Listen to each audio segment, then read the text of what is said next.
now 5 practices into Colorado spring ball.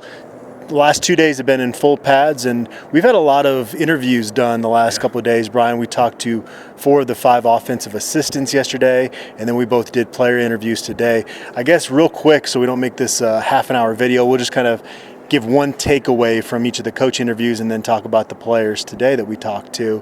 Let's start with Phil McGagan. He's great with the media. We've only talked to him twice, but he's natural with it. And you can tell why he's going to be a good recruiter here. It doesn't have a very deep group that he's working with because of all the injuries with the receiver position this year.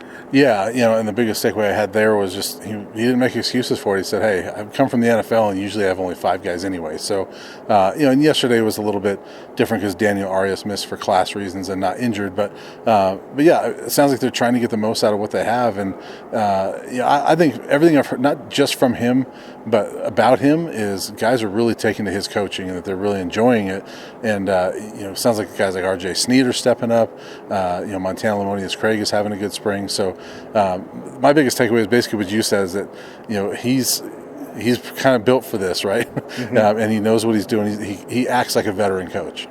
Receiver is a position where more times than not it's about the Jimmies and Joes, right? I mean, guys are going to have that talent and you're not going to coach that into them. But I will say, outside of 16 here and then just what Laviska Shenault did, there's been a lot of times we've been really high on this receiving group and they've been okay, but not really to that next level. Yeah. I'm anxious to see if he's the coach that can kind of bring that out of these guys. Wouldn't you say that's a group that we keep saying is going to be really good, and then it's okay, but it's not quite to the level we expect? Yeah, I mean, the one year that I remember that we've really heard about, like the blocking and toughness of that group, was 2016.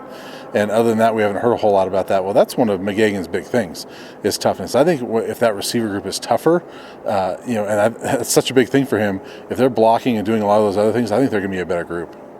Darian Hagan back for another year. He's been through a lot, and so many rough seasons with him as a coach here, but that hasn't been his fault. That group has consistently performed well, and I think rightfully so. Most people are looking at Alex Fontenot because he led the team in rushing in 2019, and they've got an FCS All-American coming in. But what I took away from Coach Hagan's talk to us yesterday is don't write off Deion Smith. Yeah, I think Alex as well, but he was pretty high on Deion Smith in the spring that he's having, and he did say that Deion's got to work on some of that pass protection, but loves the way he's running the ball right now. I like what he said about Alex Fontenot. He said, hey, when that guy puts the pads on, just look out, he's a monster, So, and we saw a little bit of that last spring as well, and we've seen it during his career. But I think Hagan genuinely likes at least those top 2. Jaley Sachs is a guy that I think that he likes that running style. I'm curious to see where that running style fits in with this new offense, but I think he clearly likes those top 2. Kind of along the same theme there, when we talked to Clay Patterson, he was asked about Brady Russell and Eric Olson and Caleb Fourier. Yeah. He kind of went out of his way to bring up Austin Smith, who brings a little bit of a different dynamic. This is a kid, they didn't use a tight end at his high school. Smaller high school, was kind of under their radar, but he put up some big track times his senior year. And even talking with Eric Olson, he even says that he brings a little extra in terms of speed to our group. Yeah, I mean, Patterson mentioned, we don't talk about him a whole lot, but he's a different type of player, brings a lot. That group is exciting to me. I like a lot of those guys in that group, and Austin Smith is a guy that can be have a different dynamic for this group. I think Caleb Fourier is exciting. I think Eric Olson, for everything we've heard from him this spring, is exciting as well. I think the interesting thing about Patterson is, he was made the passing game coordinator, and Carl Dwell has even said there's a reason for that. Because he's worked with a lot of those different groups. I think that's an indication that these tight ends will be more of a factor in the offense than we've seen. We also talked to Kyle Devan, the new offensive line coach. The one thing we know is that the players like this guy. On the record, off the record, all you hear is that this is a guy that the players are going to love playing for. The low-hanging fruit is to bash Mitch Rodri because it's just easy to do. But you keep doing these interviews and you walk away and go, gosh, what a mess that position became under him. Yeah, it was such a mess. And I've talked to so many of the linemen in the last month or so, whether it was at the event in Denver or here after practices, and it was such a mess. And we saw that last year after he got fired, right? And the things that Carl Durrell would say, it was a mess. And I think for Kyle Devan, that's a good thing that he comes in. So there's sort of a low bar set, and that it's hard to not be better than that. And again, hate to keep bashing Mitch Roderick, but I think that's a good thing for Kyle Devan because he's the least experienced coach on this offensive staff in terms of the number of years that he's been around, and so. There's a lot of growth for him as well. And I think this group can really take to him. I think they're kind of growing together a little bit, and I think that's exciting for that group. Which players did you talk to, and what were kind of your takeaways from those conversations? Yeah, I chatted with Jaylee Stacks today and also Tyron Taylor. Jaylee Stacks is a guy that's always intrigued me. I think he's intrigued a lot of the fans just because of his size. He's a local player, things like that. We've heard so many good things about him in the off seasons. I even asked him that. I said, hey, we always hear good things about you during the off season, and we haven't seen you a whole lot in the games. And he talked about, hey, he's been behind some good guys, and Darian Hagan mentioned that as well. But he feels more comfortable now than he ever has as far as being able to get in there and run the football. He thought that last year as well, but he's obviously behind Jarek Broussard and Alex Fontenot, Deion Smith. But he feels much more comfortable. Feels like maybe this offense is better suited to his style, that there's a lot more kind of hard-nosed running that might fit his style. I think he's exciting. I mean, I don't know if he's going to get a ton of carries. I think he's a guy that I think we'll see him get some carries, and we've seen him catch the ball as well. So, I think he's an exciting young player. I think people love him so much because he plays an old school brand of football, and I think that's partly why we love Nate Landman, right? It was throwback football, and there's a lot of entertainment value with today's college football, but sometimes you just want to see some guys flying around hitting people, and Jaylee Stacks does that. On the flip side, Tyron Taylor doesn't look like a safety walking around. He came in as a cornerback, but they need guys on the back end. What were your takeaways from talking to him? Yeah, the first thing is he was telling me that he's up to 180 pounds, and he played about 167 during the season last year. So Coach Turley has worked with him quite a bit and put on some good weight.